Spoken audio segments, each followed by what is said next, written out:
42 gabina të linjave të furnizimit me energji elektrike në Vlorë do të bëhen të reja.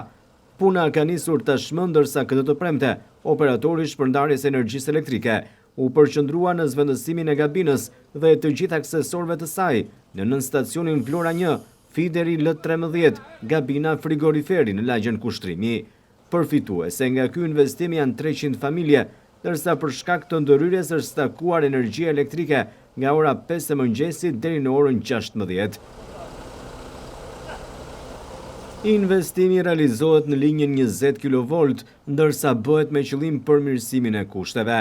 Gabina frigoriferi do të bëhet me të gjithë aksesorët, po ashtu do të jetë edhe një ndërtesë e re, dhe qëllimi është përmirësimi i shërbimit gjatë sezonit turistik, por edhe gjatë gjithë vitit për këta konsumatorë.